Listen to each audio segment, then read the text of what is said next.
Bonjour à tous, bienvenue sur la chaîne Le Lore. Il existe énormément de Spider-Man dans l'univers Marvel autre que Peter Parker.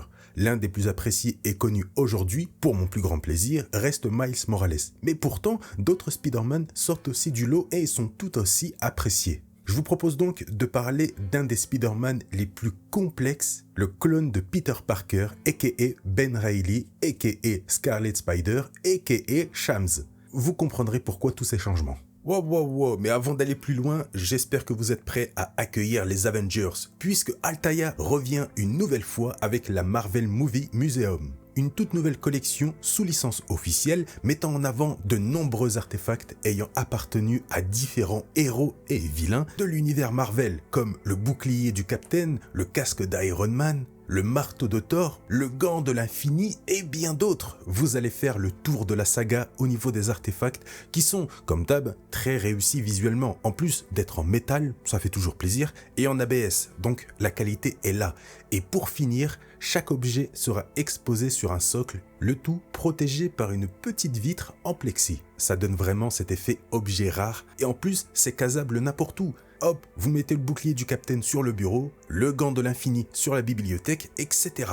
Si cette nouvelle collection vous intéresse, vous pouvez déjà réserver votre abonnement en passant par le lien dans la description. C'est important, ça fait plaisir, même si c'est juste pour jeter un coup d'œil. D'ailleurs, en plus de ça, pour les 1000 premiers abonnés, un cadeau assez stylé vous attend, le bouclier du Captain en un peu plus grand par rapport à la collection de base, version Civil War avec les griffes de Black Panther. Ouais, ça c'est la classe. Il est l'heure d'ouvrir le musée. Avant d'évoquer le clone de Peter Parker, il convient d'aborder l'origine de cet événement. Tout tourne autour du personnage du Chacal, un adversaire de Spider-Man. Avant de devenir le Chacal, ce personnage se prénommait Miles Warren, un professeur de biochimie au lycée de Peter Parker.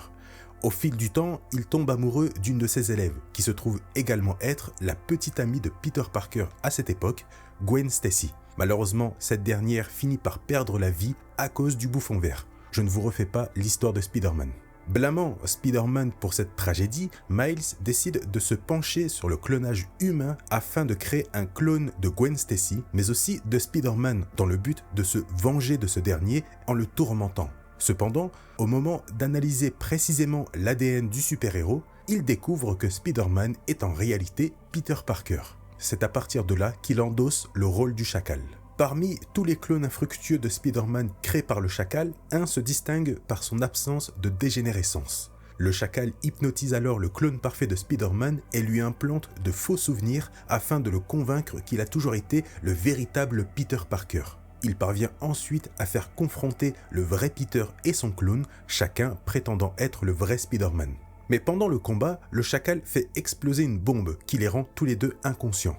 Et lorsque le vilain arrive sur les lieux, il parvient à distinguer avec certitude le vrai Peter Parker du clone, le choisit et lui administre une drogue le plongeant temporairement dans un état de mort apparente. Le truc, c'est que le Chacal s'est gouré. Il a administré la drogue au clone. Lorsque Peter se réveille en premier et découvre que le clone est mort, il emporte son corps et l'abandonne dans une cheminée d'une vieille usine. Persuadé qu'il s'agit du vrai Spider-Man, le Chacal retrouve le corps dans la cheminée et cette fois-ci lui implante des souvenirs pour lui révéler qu'il est en réalité un clone. En gros, le Chacal voulait faire croire à Peter qu'il n'était pas le vrai et donc foutre un bordel dans sa vie et dans sa tête. Mais comme je l'ai dit, il s'est trompé et c'est en réalité le clone qui l'a ciblé. Après cela, le Chacal disparaît. Quelques jours plus tard, le clone se réveille enfin, avec plusieurs souvenirs dissemblables, oscillant entre se prendre pour le véritable Peter Parker et se considérer comme le clone. Néanmoins, une fois éveillé, le clone regagne son domicile, c'est-à-dire chez Peter. Là-bas, il surprend le vrai Peter Parker en train d'embrasser Mary Jane. Initialement enclin à le tuer, croyant que Peter est un clone, il réalise finalement, à travers ses souvenirs confus, qu'il est en fait le clone lui-même, en particulier du fait de son absence d'attachement émotionnel envers MJ en la voyant. Il opte alors pour laisser Peter en paix et quitte la ville pour San Francisco. Pendant son exil, malgré sa condition de clone, il choisit de se forger une identité. Il adopte alors le prénom et le nom de Ben Reilly, rendant ainsi hommage à son oncle Ben avec son prénom et au nom de jeune fille de sa tante May, Reilly. N'oubliez pas qu'il conserve les souvenirs de Peter, donc l'oncle Ben et tante May sont de sa famille. Il passe les premières années à errer seul et sans réel but. En raison de son trouble identitaire, il sombre progressivement dans la dépression, se questionnant sur sa nature de clone. Mais un jour, il croise la route d'une femme, Elizabeth Tin, une fugitive ayant tué son père après avoir subi des abus incestueux répétés. Malgré le passé d'Elizabeth révélé à Ben, Ben lui révèle alors sa nature de clone de Spider-Man doté des mêmes pouvoirs. Malgré leur passé, les deux amoureux s'acceptent mutuellement et vivent une année empreinte d'amour. Malheureusement, après une année ensemble, Ben découvre qu'Elizabeth s'est suicidée en sautant d'un pont, laissant supposer qu'elle se sentait trop coupable par rapport à la mort de son père. En réalité, tout avait été orchestré par un autre clone de Peter, Kane Parker, qui était en pleine vendetta à cette époque et commettait de nombreux meurtres dus à une dégénérescence étant un clone imparfait, et vouant une jalousie envers Ben qui lui était parfait. Je ne vais pas m'étendre plus que ça sur lui parce qu'une vidéo verra le jour personnellement. Mais en gros, il a manipulé Elizabeth pour la pousser à disparaître de la vie de Ben.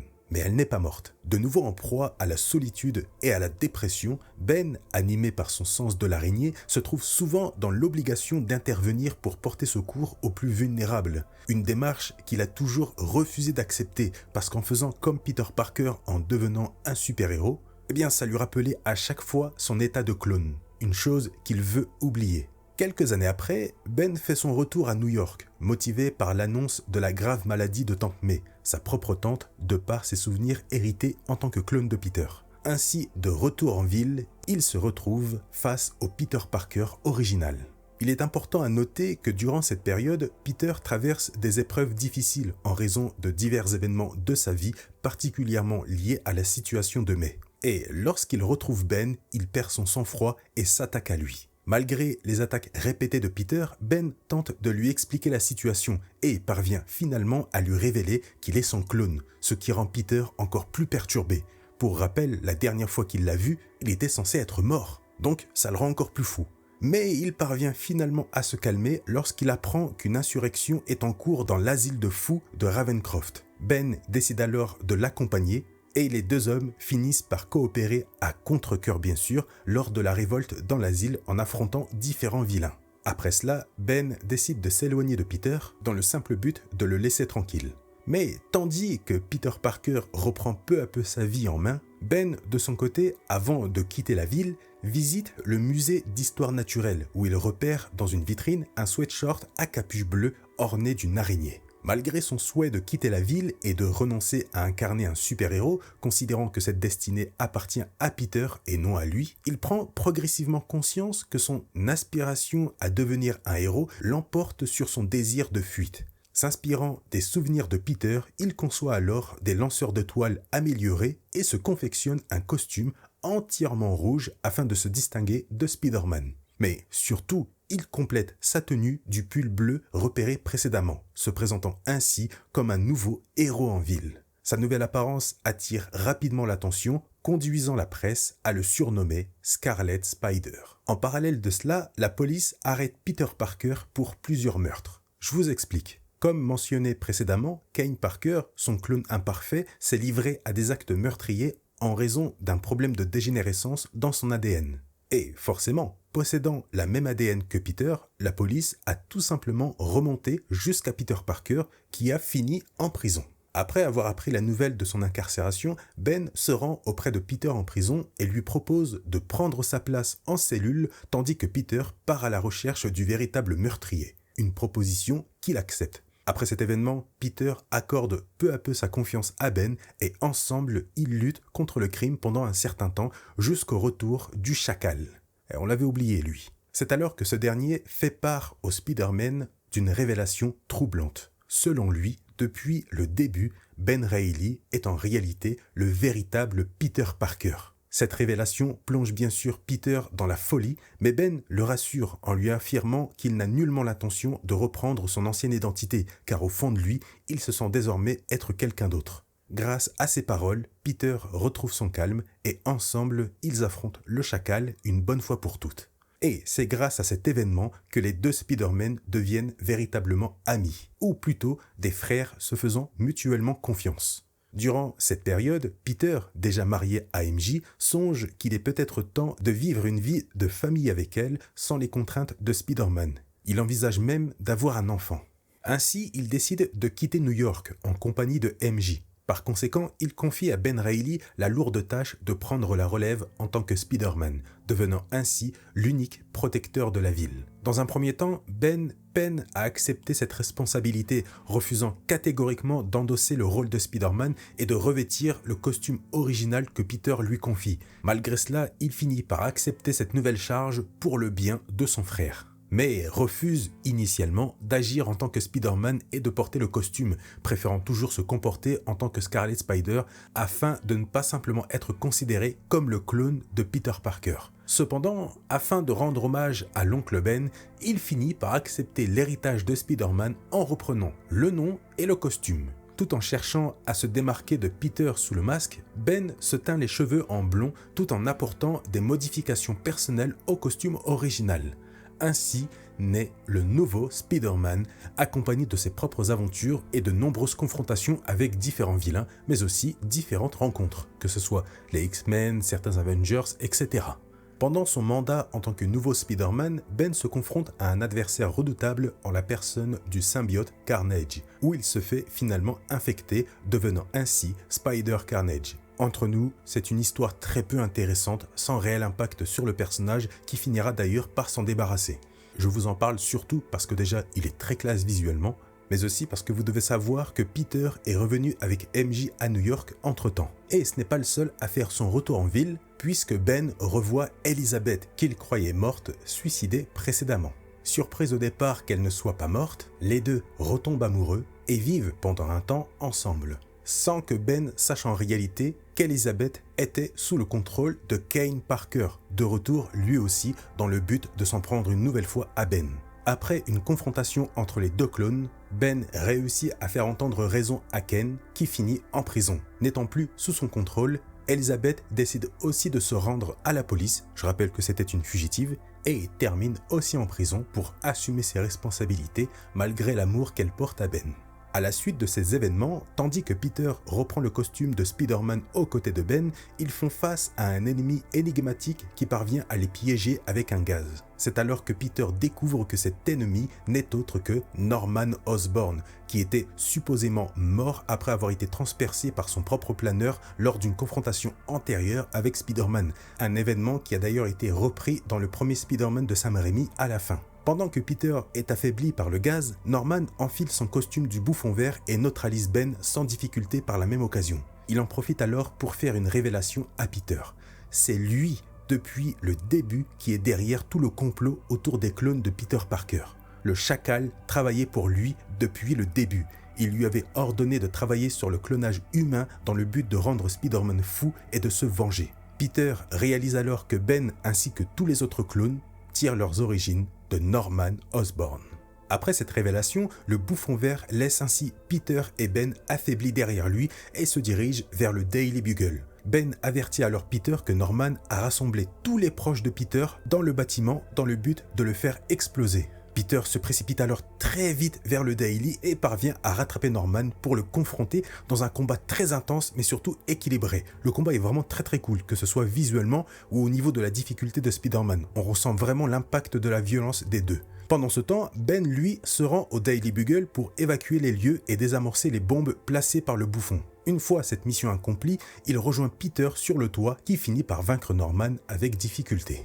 Cependant, c'est alors que ce dernier décide de retenter l'expérience du planeur en le dirigeant vers Spider-Man. Mais Ben s'interpose pour sauver Peter en se prenant le planeur dans le dos. Il est ensuite éjecté du bâtiment pour atterrir plus bas sur un taxi. Spider-Man, furieux, prend alors les bombes du bouffon et les lui envoie en plein visage, l'éliminant apparemment. Il rejoint par la suite le corps de Ben en essayant de le sauver, mais ce dernier décède malheureusement dans ses bras. Peter remarque tout de même que le corps de Ben part en fumée, indiquant ainsi que le chacal avait tort. Ben était bien le clone et Peter le vrai.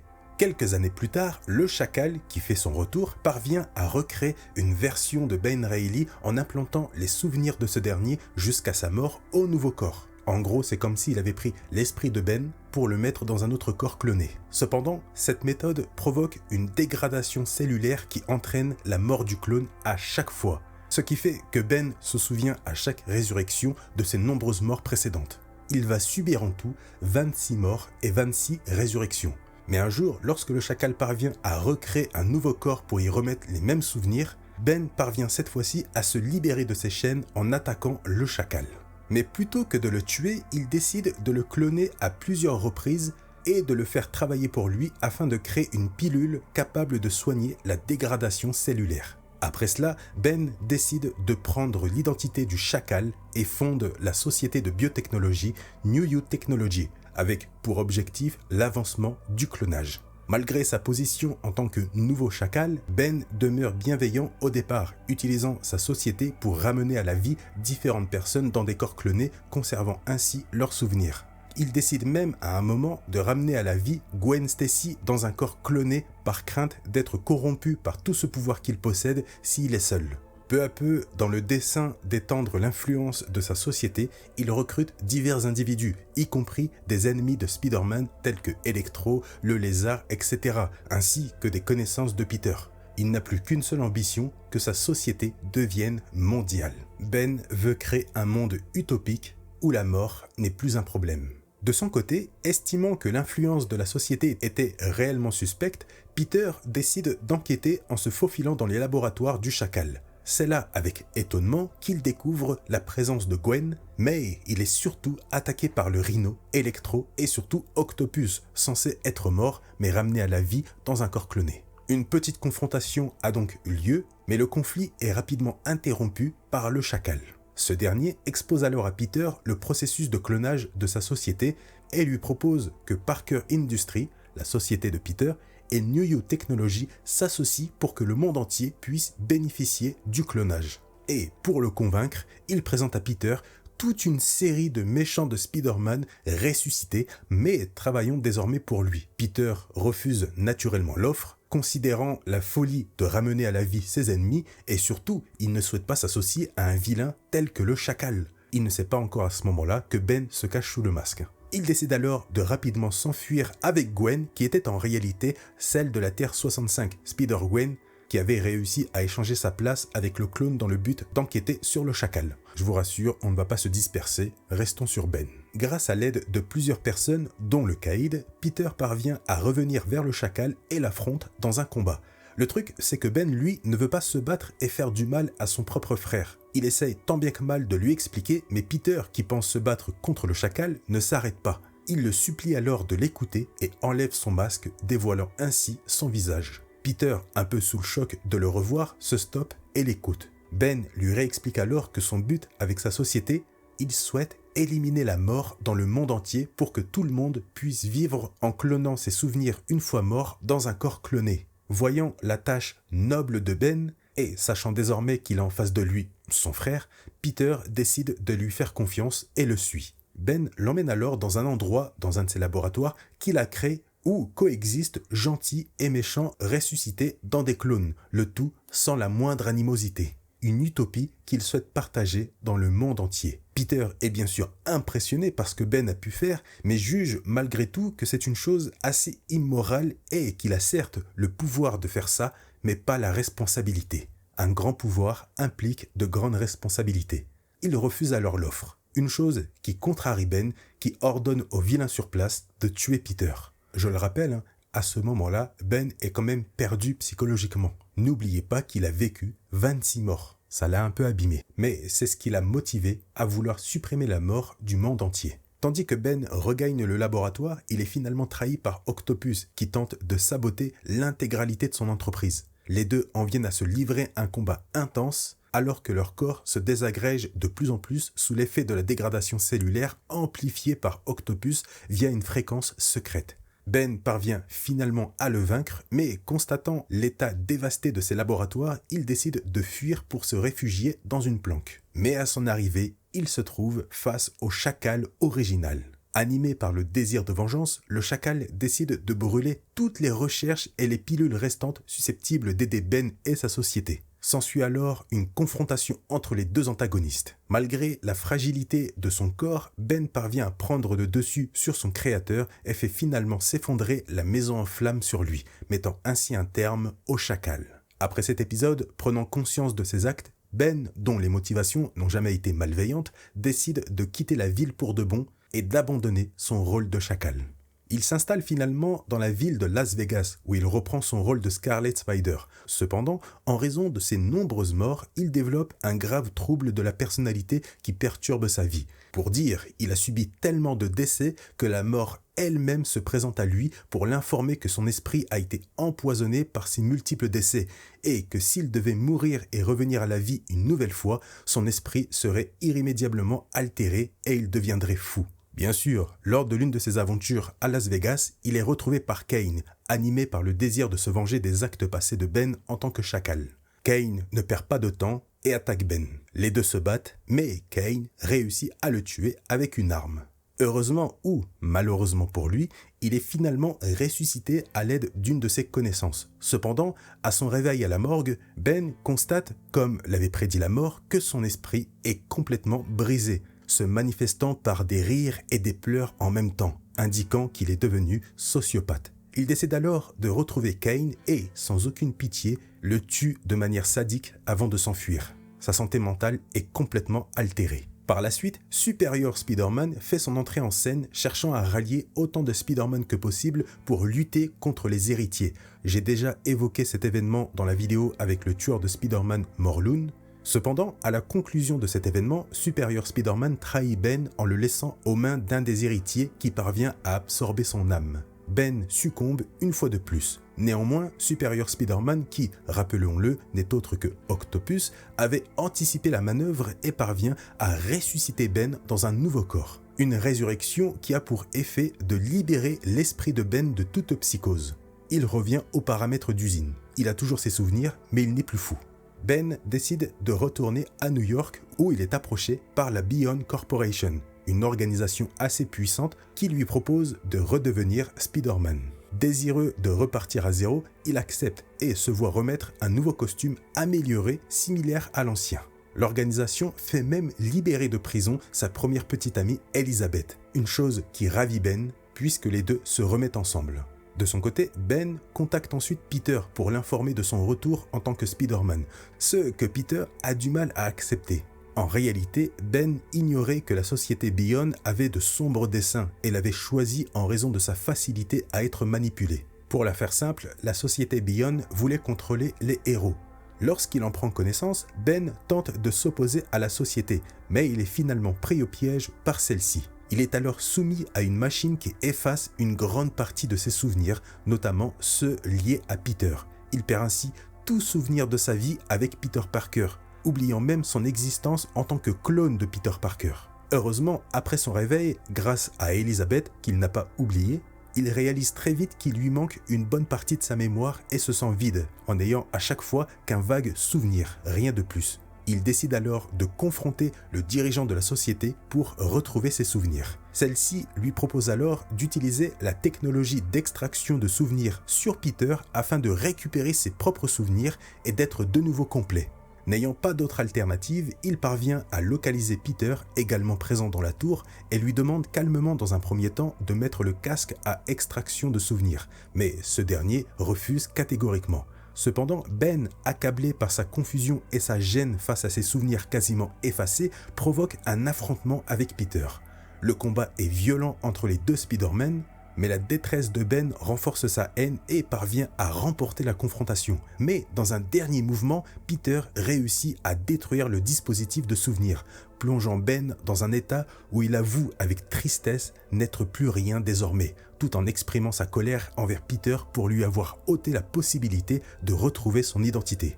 Et alors qu'ils poursuivent leur lutte, une substance radioactive envahit les lieux.